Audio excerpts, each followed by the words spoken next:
Alors, juste avant qu'on commence, on enregistre la séance. Comme vous pouvez voir, là, on n'est pas à l'endroit habituel. Il y a une panne d'électricité actuellement en cours. On a avisé les citoyens qui sont ici présents. Donc, on débute la séance. Il est 19h44. Alors, j'ouvre la séance de la municipalité de la paroisse de Sainte-Madeleine en ce lundi 10 juillet 2023 en présentiel et en présence du public. Les membres du conseil sont présents et la séance sera diffusée sur le site internet de la municipalité dans les 24 heures de la séance. Chaque personne s'identifie individuellement. Patrick Vizien, siège numéro 5. Denis Choquette, siège numéro 4. René Carl Martin, siège numéro 6. René Poirier, siège numéro 3. Yves Chapdelaine, siège numéro 1. Christine Goujon, siège numéro 2. Assiste également à la séance la directrice générale greffière trésorière, Mme Jésus Vendette. Ben, moi, pour commencer, je voudrais un message de condoléances en étant maire suppléant et avec tous les conseillers et les employés. Et sincères condoléances à Mme Gauvin pour le décès de sa mère cette semaine. Merci. C'est petit. Merci. Alors, au point 2, on adopte l'ordre du jour. Considérant que les membres du conseil ont pris connaissance de l'ordre du jour de la présente séance et qu'ils s'en déclarent satisfaits, qui est-ce qui propose? Propose. C'est bon. Vizien. Moi, je suis pas d'accord, en fait, parce que l'article 148, le deuxième paragraphe, et la loi C-22.1 mentionnent qu'on devrait avoir les informations 72 heures à l'avance. Donc, je m'en déclarais satisfaite. Merci. Ce sera noté au procès-verbal, Mme Goujon. Mais j'espère bien. Merci.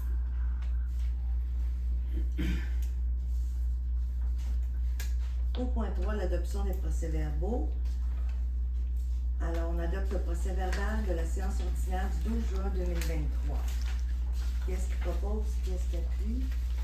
Martin, propose. C'est bon, Daniel.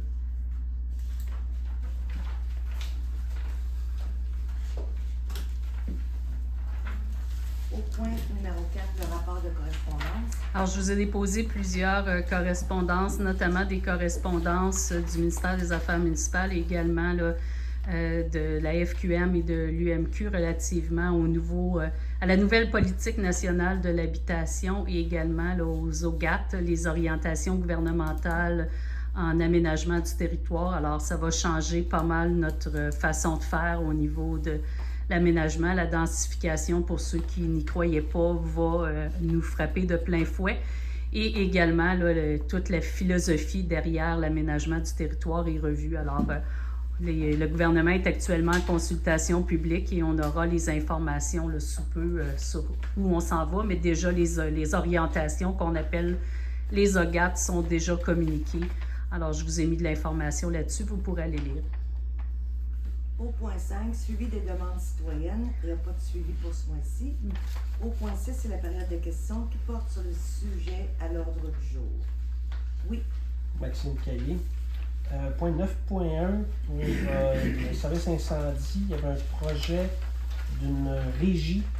Est-ce que cette nouvelle entente-là annule ce projet-là, le reporte? Qu'est-ce qu'il y en a là-dessus?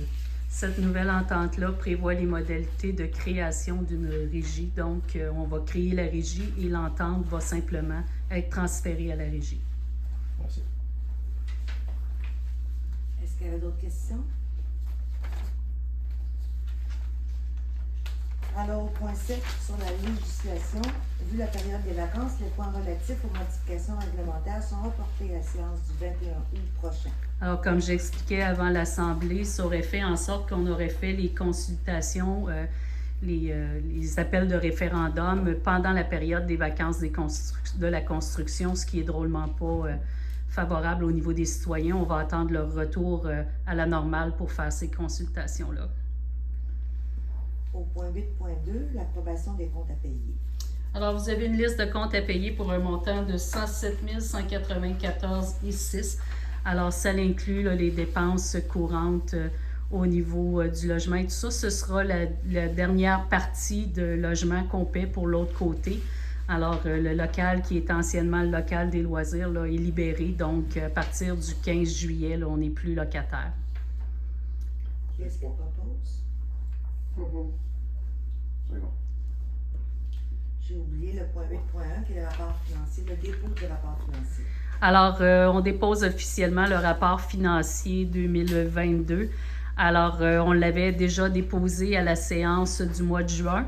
Maintenant, lorsqu'on l'a déposé au mois de juin, on avait indiqué là, qu'on ferait les vérifications parce qu'on l'avait reçu dans l'après-midi. Les vérifications ont été faites et le rapport financier est conforme, donc on le dépose tout simplement là, pour approbation. Il sera mis sur le site Internet au cours des prochains jours et il sera disponible pour consultation. Au point 8.3, suivi et contrôle budgétaire. Alors, c'est le suivi et contrôle budgétaire de chaque mois. Alors, je vous dépose les postes qui dépassent. Principalement, le poste budgétaire qui dépasse, c'est celui du règlement d'emprunt pour les fosses septiques. Là, on a plus de fosses septiques que prévu, mais on est toujours dans le 900 000 qu'on avait été autorisé à emprunter à ces fins-là. Alors, il faut adopter puis le rapport financier. Secondé. 8.4, c'est le dépôt des états financiers 2022. Alors, on l'a déjà fait. J'ai dû me répéter, excusez-moi. OK. Au point 8.5, c'est le discours de la mairesse. Alors, pour l'année 2022, conformément aux dispositions de l'article 176.2.2 du Code municipal du Québec et 27.1, l'article 27.1, c'est avec plaisir, à titre de mairesse de la municipalité de la paroisse Sainte-Marie-Madeleine, de vous présenter l'effet saillant du rapport financier préparé par FBL pour l'exercice financier s'étant terminé le 31 décembre 2022.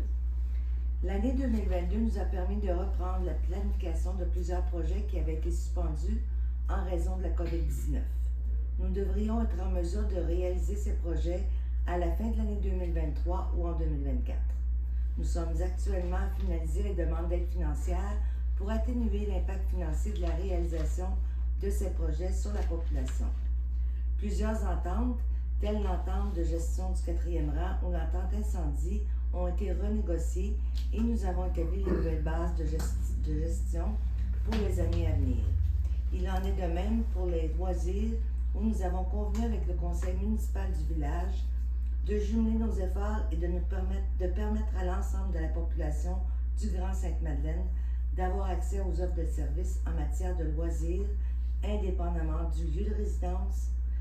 L'entente intermunicipale relative aux loisirs offerte par la ville de Sainte-Hyacinthe a également fait l'objet d'ajustements pour tenir compte de l'usage effectué par nos citoyens et nos citoyennes.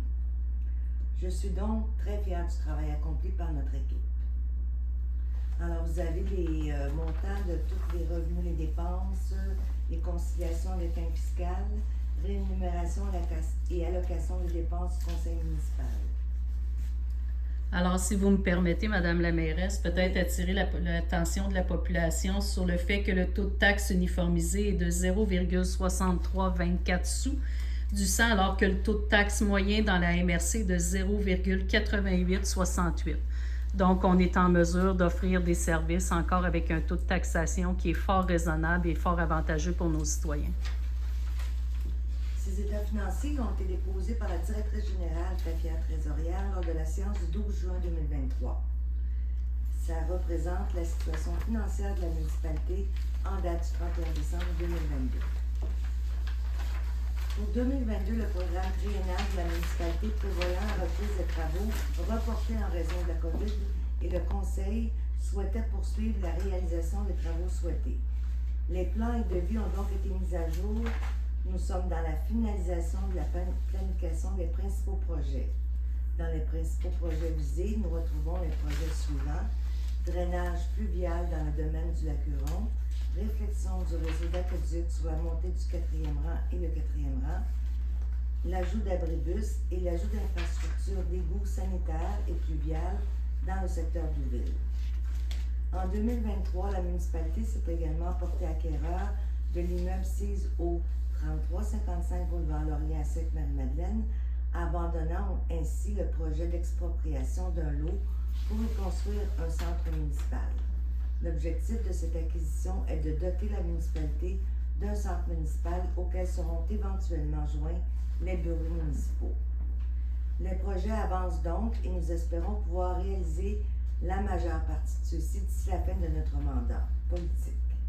D'autres projets de moindre envergure sont également en cours de réalisation, tels l'ajout d'abribus, la réflexion de la caserne incendie, l'acquisition de matériel opérationnel et l'actualisation de nos stations de pompage.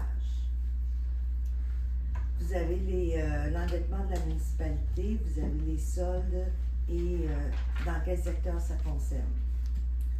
La municipalité de la paroisse Sainte-Marie-Madeleine s'est prévalue de la possibilité de créer un fonds de roulement.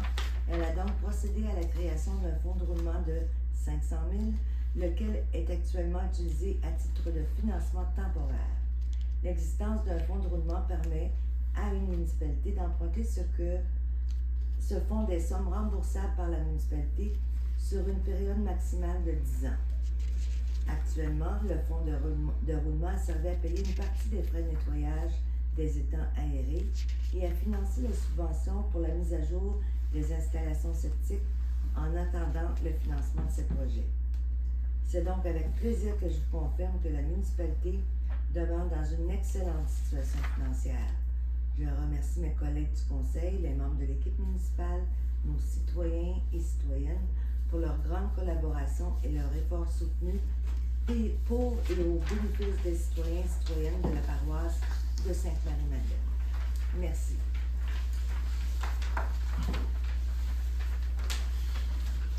Alors, on va être rendu au point 8.6, ressources humaines. Alors, comme à chaque été, on embauche 2 étudiants à la voirie. Alors, on recommande l'embauche de Édouard Pitre, qui est avec nous pour sa 3e année, et Jonathan Guimond, qui est ici pour sa 1re année. Alors, les 2 ont déjà débuté tel qu'on l'avait mentionné, mais je vous recommande de les embaucher. La grille salariale et la grille salariale des étudiants. Et naturellement, le salaire est en fonction du nombre d'années d'expérience au sein de la municipalité. Je propose. Je fais donc. Au point 8.7, c'est l'octroi d'une aide financière pour le projet Estrade des partisans de la MRC. Alors, la MRC des Mascoutins a investi 227 552 $ à titre de contribution pour 12 projets dans le Fonds de développement rural. On a obtenu 8 000 $ pour acheter une estrade pour le parc Choquette.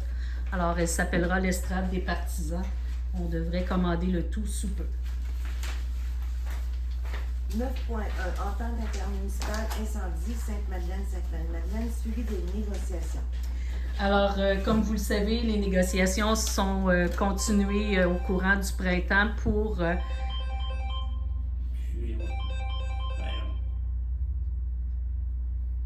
Alors, les négociations se sont poursuivies au courant du printemps pour renouveler l'entente incendie. C'est une entente qui datait quand même de 1995, qu'on a revisitée. Et les négociations se sont terminées, tout le monde s'est entendu sur le principe. On aura effectivement une régie qui sera créée pour les 2 municipalités et le fonctionnement demeurera sensiblement le même, c'est-à-dire un 65% des dépenses d'opération et un 35% pour le village, qui sont les taux qu'on applique déjà depuis un bon bout de temps. Et également pour la bâtisse, et le terrain de la caserne dont on n'était pas propriétaire, on en deviendra propriétaire à 50% en versant une somme de 191 000. Et à partir de ce moment-là, on pourra rénover la caserne en partageant les dépenses avec le village à l'ordre de 50% chacun. Alors, si vous êtes toujours d'accord avec les modalités de cette entente, je vous demande d'autoriser sa signature. Second. Alors, on autorise dans cette résolution-là le versement d'une somme de 191 000 à partir du surplus non affecté. Ça, c'est la demande qu'avait faite le village. Le montant, Oui, ils ont statué à 191 000. Oui. Alors, il faut se rappeler qu'à l'époque, l'entente était faite qu'on avait acheté la caserne pour un montant de 80... Elle avait coûté 88 000 à construire. Il y avait eu une subvention de mémoire de 35 000, de sorte que ça donnait 55 000, puis on avait 20 % de ça. Le reste appartenait au village, mais on n'a jamais parlé du terrain. Or, dès l'année qui a suivi, la caserne a été évaluée au-delà de 400 000. Alors, techniquement, on n'avait que 30 quelques mille là-dedans. Donc, on a fait des discussions avec le village et compte tenu du versement d'une somme de 191 000, on devient donc propriétaire à 50% de la caserne et du terrain de la caserne. Et on sera propriétaire par le biais de la régie. Au point 10.1, ponceau du 4e rang, c'est un remplacement. Alors, comme vous savez, l'an dernier, il y a eu un ponceau dans le 4e rang là, qui a cédé. On a dû faire des travaux d'urgence pour le réparer avec la municipalité de Saint-Charles. On était là en appel d'offres d'ingénierie. Vous avez donné le mandat au niveau des services d'ingénierie. On a même signé une entente avec la municipalité de Saint-Charles, leur confiant la réalisation des travaux. Or, ils sont allés en appel d'offres suite au plan et devis et il y aura une somme de 143 531,92 qui devra être prévue pour la réfection de ce ponceau-là. On doit le remplacer. Comme c'est un ponceau qui traverse le chemin, qui permet au cours d'eau de traverser le chemin et qui permet de maintenir l'accès au 4e rang, on vous recommande de le payer à même le fonds général. Ce sera la moitié, Saint-Charles payera l'autre moitié, donc 71 565,95 qu'on vous demande de prendre à même le surplus non affecté pour faire les travaux. Oui, M. Martin? Madame la mairesse, 143 000, c'est parce que le ponceau est énorme, je comprends bien? Le ponceau est énorme et la réalisation, naturellement, il faut suivre les normes du MTQ, donc on n'a pas le choix de faire des biseautés de chaque côté, de s'assurer de faire de l'empierrement également. Ça, c'est... On prend les normes MTQ, même si on est Même si on est au municipal, il faut quand même suivre ces normes-là parce que c'est un chemin public. Et il est grossisse aussi. Hein? Oui, il est grossiste également. C'est parce que ce ponceau-là, il est en amont du cours d'eau. Moi, c'est ça qui me surprend, mais là, c'est hors de notre... Maintenant, on est avec... C'est énorme pour le peu d'eau qui arrive de là. Avec les ponceaux, on est maintenant rendu avec des récurrences 100 ans. De combien? 100 ans. Ah. Donc, on n'a pas le choix de suivre les récurrences 100 ans, puis il n'y a pas un ingénieur qui va signer des plans pour des ponceaux en dehors de ça. Pardon, la question a été posée à Mme la mairesse. Non, hein, il a demandé l'autorisation de parler. Ah, bon. Ce qui devrait être fait. Alors, qu'est-ce qu'il propose? Ce qui devrait être fait par le code de déontologie, nous faut demander la permission à chaque fois à la mairesse de parler. Ah, ok. Ben, c'est ça. Je me propose. C'est René Poirier qui se Non, c'est Yves. Ah, Yves. C'est ça, j'ai donné.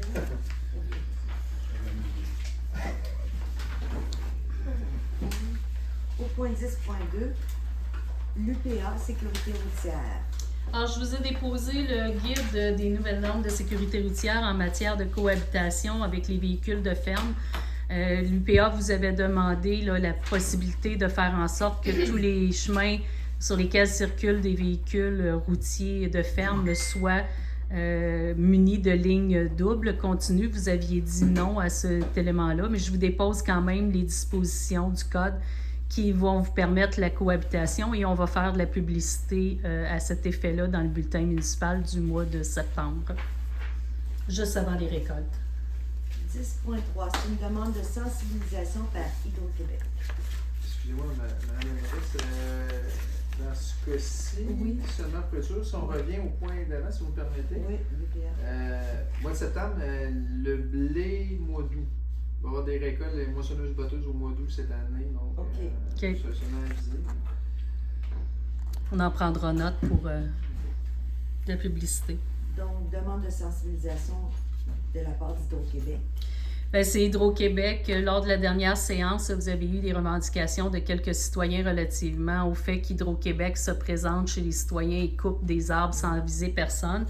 Donc, ce que vous nous aviez indiqué, c'est que vous vouliez une résolution pour demander à Hydro-Québec de communiquer avec les citoyens concernés avant la réalisation de travaux afin d'éviter de les mettre devant le fait accompli. Alors, on va souligner l'information à Hydro-Québec, mais tel qu'indiqué, je doute fort qu'on reçoive une écoute attentive, mais ceci étant dit, on se permettra de leur transmettre l'information.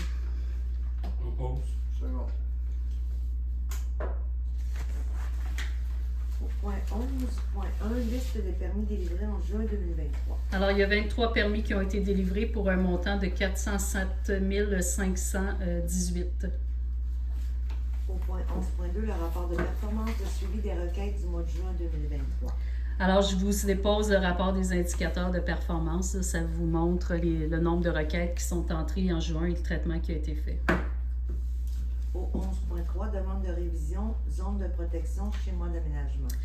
Alors, c'est le dossier qu'on nous a présenté là, sur le chemin Plamondon. Alors, c'est un agriculteur qui veut installer des poulaillers sur sa terre. Or, quand le schéma d'aménagement a été adopté, on a adopté une zone de protection de 500 mètres du périmètre urbain, ce qui est parfaitement logique et fondé. Par ailleurs, la MRC, plutôt que de faire délimiter le 500 mètres avec un rayon, est allée avec les limites de l'eau.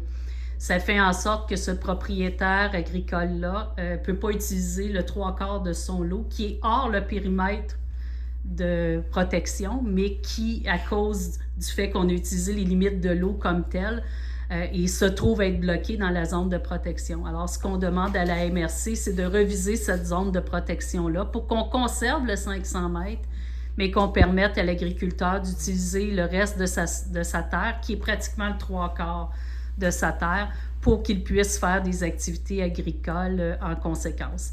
Donc, pour ce faire, bien, ça prend une modification schéma, donc il faut le demander à la MRC. C'est l'objet de la résolution. Martin.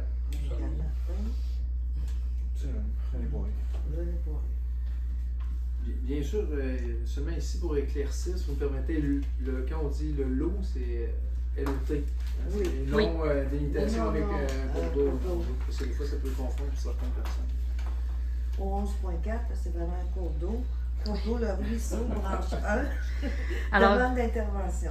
Alors, cours d'eau, le ruisseau, c'est le cours d'eau qui est situé en bordure du rang Saint-Simon. Alors, je vous ai déposé la réponse de la MRC qui refuse d'intervenir parce qu'il y a trop de ponceaux à changer. Il faudrait, dans un premier temps, remplacer les ponceaux avant qu'ils puissent nettoyer le cours d'eau. Donc, on le sait, là, il y a plusieurs ponceaux qui commencent à rendre l'âme, donc on devra se pencher sur le dossier. Alors, je vous ai simplement déposé la réponse et je vous reviendrai avec un plan d'action là-dessus. Au 11.5, c'est la RIAM, sensibiliser pour mieux trier et recycler ces informations. Alors, effectivement, la RIAM vous a déposé un pamphlet pour effectivement mieux trier et recycler. Alors, on invite les gens à le regarder. Il est sur notre site Internet et il sera également dans notre bulletin municipal.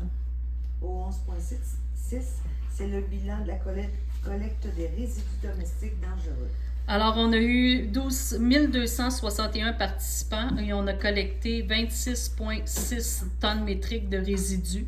Alors, c'est une belle constance puisque l'an passé, on avait eu 1273 personnes qui s'étaient déplacées pour déposer 26,65 tonnes métriques de résidus.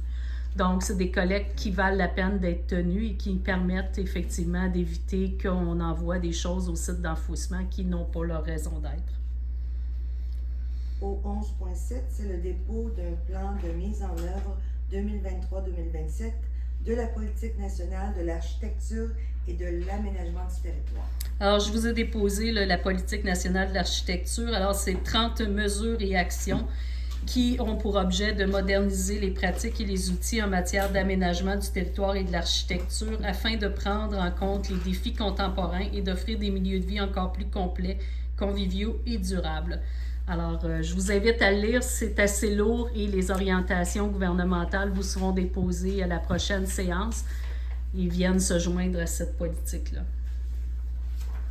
Au point 12.1, c'est la présentation et l'adoption du programme d'automne en loisirs.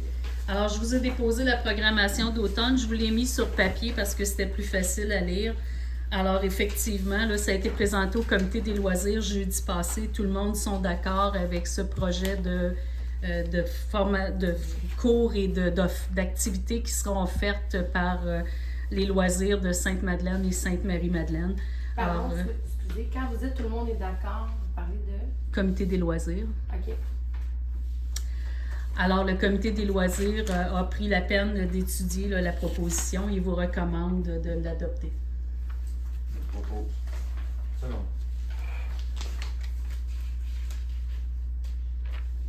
Au point 12.2, on a eu l'obtention d'une aide financière pour un programme d'assistance aux loisirs des personnes handicapées 2023-2024.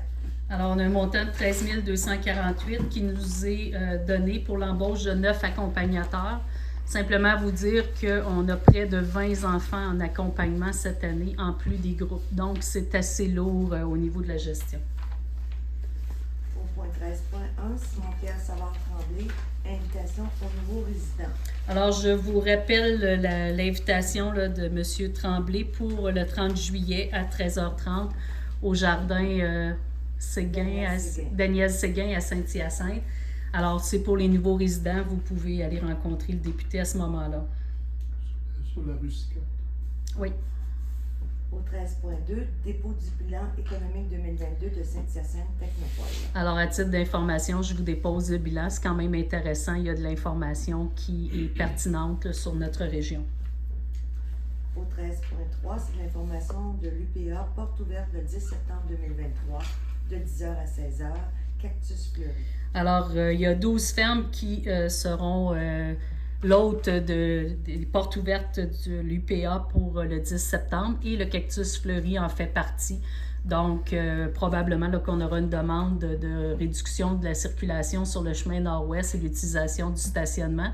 Mais simplement vous dire là, qu'au niveau de l'UPA, on aura une ferme d'ici qui accueillera les gens. Au 13.4, c'est une demande de prêt d'équipement du Cercle des fermières de Sainte-Madeleine pour vente de garage et de livres au 26 août 2023. Alors, le Cercle des fermières organisera là, une vente de garage et de livres le 26 août et vous demande le prêt des 2 chapiteaux. Simplement vous dire que nous allons aussi les inviter là, dans le cadre du tournoi de balle et de la fête familiale du 18 août à avoir peut-être un kiosque de vente de livres au niveau de l'activité. Propose. D'accord, Est-ce que je pourrais poser une question, Mme la mairesse? Oui, certainement. À quel endroit que ça va être fait, la vente de garage, Mme? C'est chez une citoyenne de Sainte-Madeleine. Ok, merci. Excusez, depuis quand on demande à la mairesse de poser une question? C'est comme ça C'est dans ton code de déontologie. Ah oui, non, c'est juste parce Pour que de vrai, si c'est vous comme regardez ça. les vidéos des conseils, ça n'a jamais été. Non, mais ceux qui ont le droit de le faire peuvent le demander, par politesse. C'est bon, Patrick. C'est de la politesse. Parlons politesse. Alors, au point 14, c'est la période de questions. Monsieur Caillé. Juste pour revenir brièvement sur... Ah, ok. Il y avait un gamme. Oui. Vas-y, Mathieu. OK. En fait, c'est juste brièvement pour revenir au 9.1 au niveau de l'entente. Le terrain qui est maintenant à la propriété de 50%, il appartenait avant juste à Sainte-Madeleine, si je comprends bien? Oui. OK. Et à la création de la régie, évidemment, le bâtiment et le terrain vont devenir propriété de la régie. Ils vont être transférés. Oui. Et les 2 actionnaires de la régie seront les 2 municipalités à 50%. C'est ça. C'est bon. Oui, monsieur Lemieux. Le point 13.3, les autres fermes, est-ce qu'on peut avoir les adresses quelque part? Est-ce que ça va être admissible au public? Oui, il y aura certainement une publicité qui sortira de l'UPA. Je ne les ai pas encore, mais quand on va les avoir, on va faire un communiqué sur Facebook. Merci. Il y avait d'autres questions, monsieur Caillé? Oui, moi j'aimerais savoir si un citoyen peut rencontrer et parler à un conseiller ou une conseillère sans intervention de la municipalité. C'est sûr. Il y a le droit. Le conseiller a le droit de nous appeler. Oui, Maxime, c'est ton voisin. Parce qu'il y a le droit. On dit bonjour. Voilà. OK. L'autre question, aussi une deuxième question, c'est lors de la réunion du 3 février, il a été dit que dans la zone 102, couloir Rodrigue, on n'avait pas le droit de construire une fondation. C'était juste ça. Moi, j'aimerais savoir sur quoi s'est basée cette décision-là. Sur le sol, qu'il y a la nappe phréatique est très haute, puis Les maisons sont collées aussi. c'est sablonneux aussi. Et il y a un règlement qui est en vigueur au sein de la municipalité depuis plusieurs années à cet effet-là. C'est pas propice, c'est pas aider, c'est pas aider les gens que de leur dire de construire. Est-ce qu'on a demandé l'opinion d'un expert là-dessus? Non. On n'a pas demandé l'opinion d'un expert, mais d'après les expériences, on sait qu'il y a des téléphones quand il y a de l'eau, quand il y a beaucoup d'eau, là, puis quand Parce il pleut que beaucoup. c'est comique, hein? On va avoir un développement dans la Rose des Vents. qui est situé sur une zone humide. Oui, les Ça veut gens, dire que le sol, la nappe va être haute. oui, les le gens vont sol- être obligés de construire sur pied. Et il y a un système de... Les plans qui nous ont été déposés préliminairement par le promoteur parlent de 2 quelques millions juste pour le système d'égout pluvial, pour drainer l'eau du système. Donc, Est-ce que je peux éclairer ça va être vraiment M. problématique. Madame la mairesse, est-ce que Oui, je peux oui, éclairer vous M. pouvez Caillé? parler, monsieur. Le type des sols ici, c'est que c'est un sol sablonneux. La nappe phréatique est tellement haute, vous s'en souvenez. Les problématiques de madame là, qui est ici, là, qui a un sous-sol, Qui avait fait- qui pompe toute l'eau de la rue parce qu'elle a un sous-sol, elle est trop basse. Puis derrière ça, à peu près à 150 pieds, on tombe sur l'argile. C'est pas les mêmes types de sols où ce que le futur promoteur veut bâtir. C'est pas du sol. Moi, ce que je me pose comme question, comme citoyen, c'est qu'il y a probablement d'autres solutions que ça. Au lieu d'interdire, dire qu'il y a un problème, puis il faut absolument avoir à ce moment-là une consultation en conséquence pour ça. OK? Moi, je peux te dire que ma maison dans Deauville, je sais qu'il y a 3 pieds de l'eau sableuse sur de l'argile bleue. OK? Ben, je ne me peux pas construire à 4 pieds dans le sol. C'est un petit peu plus haut, puis on s'adapte à la situation. Là, on interdit carrément. Je trouve que. Je trouve personnellement, je trouve ça exagéré. C'est qu'il y a eu des gens dans le secteur. Je sais que Maxime, on a plus de grands terrains. Et entre les maisons, sur les petites rues, il y a des gens qui ont déjà essayé de creuser, puis il y avait assez d'eau, puis les haies s'en allaient d'un terrain. Fait qu'ils ont 40-45 pieds de largeur, eux autres. C'est plus problématique. Puis, entre nous autres, quand ils ont creusé pour mettre une bonne fontaine, les sels s'en allaient dans le trou. Puis ils ont même pas été capables d'en mettre de bonne fontaine. Les gars, l'eau rentrait. C'est parce qu'il y a beaucoup de veines d'eau dans le domaine rural qui passent bord en bord du domaine. Mais moi, personnellement, j'aurais aimé ça qu'on ait l'opinion d'un expert là-dessus. Parce que c'est sûr qu'il y a un problème. OK, il y a un problème, mais est-ce qu'on a trouvé une solution à ce problème-là? Bien, il n'y a pas de solution. Chaque Ben, propriétaire va de... Pas de solution beaucoup C'est chaque avec la propriétaire. langue et autres.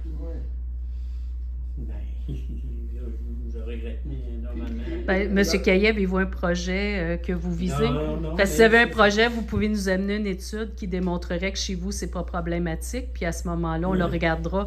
Mais Ouais, ce mais- qui avait été adopté par le Conseil à l'époque et les rapports qui étaient là à l'époque disaient que c'était très dangereux dans cette zone-ci de faire des salages. C'est pas un service à rendre aux gens, là, de dire, envoyez, construisez, puis Ouais, ils ont mais des c'est problèmes pas ça que je dis. Je dis construisez, mais prenez à ce moment-là les précautions qui peuvent être données par un expert à ce moment-là. Mais c'est Pas tout le juste des monde opinions, qui là. c'est pas tout le monde Là, qui, c'est des opinions, là, c'est La pas. dernière demande qui a été faite sur une sol, ça fait 8-9 ans. Puis avant ça, on parle de 25-30 ans. Parce qu'il n'y a pas beaucoup Puis, de demandes pour ça. En tout cas, écoute, René Carl ici, la nappe phréatique, qu'est-ce que c'est? Au printemps, la nappe phréatique est au sol à tous les printemps. On met tout le temps haut dans le domaine. Que ce soit n'importe quoi. juste pour complémenter, Madame la mairesse, il y a des trucs qui peuvent être faits comme faire des meubles berlinois. Aussitôt qu'on parle de meubles berlinois, c'est une excavation qui se fait en entrant des pieux de métal puis ils glissent des planches de bois. Ça coûte 100-150 000 en partant. Est-ce que le monde va avoir assez les reins solides pour éviter des éboulements du voisin pour faire de l'érosion sur les voisins? Ça, c'est une très grosse problématique, M. Gailly. Puis la nappe phréatique sur du ruisseau est à 39 pouces. Puis ici, elle est encore plus haute. Non, la nappe phréatique, elle fluctue durant la nuit. Ça, c'est pas 39 pouces pile. Non, à la René Carl. Si je veux bien comprendre, là, est-ce qu'un citoyen est obligé de faire une demande d'ingénieur parce qu'il y a trait à l'importance des sols lors d'une construction ou c'est pas obligatoire? C'est pas obligatoire dans la réglementation. Parce que si c'était obligatoire, le présentement, tout le monde serait pieuté ici. Oui, c'est ça. C'est clair. Exactement. Là, on pieude, on parle de pieutage parce que je vis actuellement que le silo, la demande de permis que j'ai fait, il a fait des tests aujourd'hui. Tu sais, ça prend pas de temps qu'il tombe dans la bleue. Puis là, si tu parles de pieutage, c'est 100, 150 000 avant même de commencer à construire. Tu sais, c'est toujours le danger, c'est si on met des experts là-dedans, probablement le citoyen, mais je suis tout à fait d'accord. Peut-être que si la personne a les moyens, puis on ne sait pas, tout est possible, mais il va y avoir des coûts associés à ça, assurément. Parce que si on rend des ingénieurs là-dedans, puis il y a des tests de sol, il y a 150 pieds, mais chez nous, dans le reste, c'est 150, 160 avant d'arriver au rock. Je ne sais pas ici, ça doit être assez similaire. Une centaine de pieds. 180. Dans la région, c'est une centaine de pieds. 179 179 pieds. Mon client, il veut le faire. Mais c'est ça. Donc ça va assez vite au niveau des dépenses. Quand ils ont fait le pont de la baie, ici, la rivière des Ronds, l'argile était à 180 pieds de profond. Je sais que dans mon coin, sur la rue Millette, il y en a un qui s'est construit sur pieu, puis c'était à 105 pieds. 105 chez vous. Ouais, c'est une règle de la montagne. Juste me remettre dans le contexte, quand on avait parlé de justement ça, de la composition du sol avec la hauteur de la nappe phréatique, la largeur des terrains qui n'était pas assez grande, que si un citoyen décidait de glisser sa maison puis de creuser, il y avait danger d'effondrement de chaque côté, puis étant donné que les maisons sont trop rapprochées, et si on refusait pas ce genre de construction-là, les personnes auraient pu creuser chez eux, faire fondre les deux maisons de chaque côté, sans demander la permission, l'analyse de sol, de permettre ces choses-là. C'est dans cette optique-là qu'on avait mis ce règlement-là, pour éviter des situations qui pourraient arriver à cause du sable, la hauteur de la nappe phréatique, puis la proximité des terrains. À la même donc, on parlait aussi que si jamais il y a des maisons mobiles qui se construisaient dans ce coin-là et on retirait les maisons mobiles, on mettait sur une slab de ciment, justement pour éviter ces problèmes-là. C'est dans cette optique-là qu'on avait parlé de ce règlement-là afin d'éviter des situations qui pourraient arriver. Dû à la petitesse des terrains. Ben, concernant La proximité. ces circonstances-là, on avait parlé de l'interdire justement dans cette zone-là. Puis, comme je vous dis, les petits terrains, mais s'ils ont une soft-pompe, quand il y a des grands terrains, ils mettent leur soft-pompe, ils envoient de l'eau sur le terrain. Mais là, tu es à peu près à 6 pieds du voisin, fait que s'il met sa sortie de soft-pompe sur le terrain, l'eau s'en va sur les voisins de chaque côté. Parce qu'il n'y a pas de pluvial, ces petites rues, là, c'est des petits drains qui sont à absolument, côté. ça peut absolument ça. Y avait-t-il d'autres questions? Oui. Dans la proposition qui a été faite à la dernière séance publique au niveau des changements de zonage, je n'ai vu aucune mention à propos des mini-maisons. J'aimerais savoir pourquoi ça a été ignoré ou peu importe. Là. C'est la superficie qu'on a changée, que tu peux bâtir à 42 mètres. 42 mètres et plus. Au lieu d'être marqué une maison, c'est 42 mètres et plus. Un écart, tu veux Moi, je l'ai mesuré. C'était 20 par 30. Ouais, ça m'échappe la grandeur, mais en pied carré, c'est vraiment pas bien. Ouais, c'est ça. Ouais, faudrait que on l'avait mis à 42 mètres, au moins 42 mètres carrés. Ouais. Au lieu de 42, ben je l'ai ici. Ça, avec Je une l'avais slab gardé de en ciment. mémoire. 452 pieds carrés. 452 pieds. C'est pas très très grand. C'est pas grave. C'est le concept d'une mini-maison. Ouais, c'est vrai que le terme qu'on n'a pas mis, mais 450 pieds C'est 20 carrés, par 20. c'est pas très grand. Ou 15 par 20. Mais ça change pas. Et c'est là le point justement, ça change pas qu'exemple sur un terrain où il y a une maison existante, qu'on puisse pas rajouter une deuxième maison, une mini-maison à ce moment-là. Ou je me trompe là. Ben, si tu rentres dans toutes les. Non, il n'y a pas de deuxième, il n'y a pas deux résidences par terrain. On l'avait pas mis en. C'est le point justement que je pas. Le schéma d'aménagement prévoit juste une maison par terrain. Ça fait toute la problématique des autres problèmes que vous avez discutés.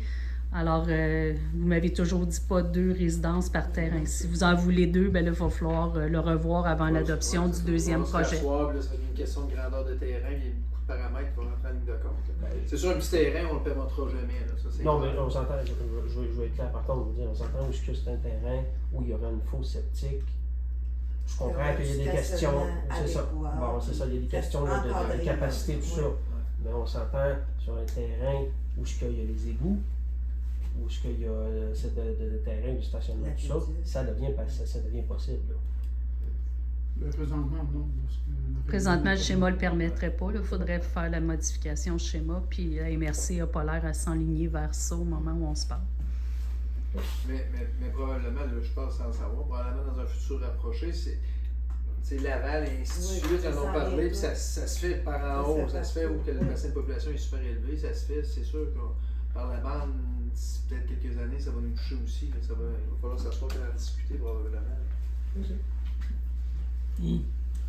Où s'en est rendu les travaux de conception du système d'égouts pluvial et sanitaire dans la partie d'Ouville? C'est toujours à la même place. On attend les plans définitifs. Ils sont en train de les finaliser. Ils ont fait les relevés terrain, ils ont fait les forages. Donc, on devrait avoir des plans là, quelque part au mois d'août, mois de septembre. On va pouvoir les consulter.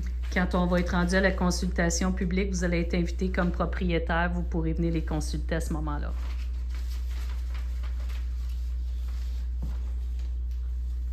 Oui. Oui, concernant le ponceau du 4e rang qu'ils vont faire, je sais qu'ils sont obligés de faire, ils vont faire la ligne d'eau, là, l'aqueduc. Ça va-tu être fait à peu près dans le même temps, ça, l'aqueduc, et puis Non, Non, hein. ça va être à part. ça sauverait des coûts.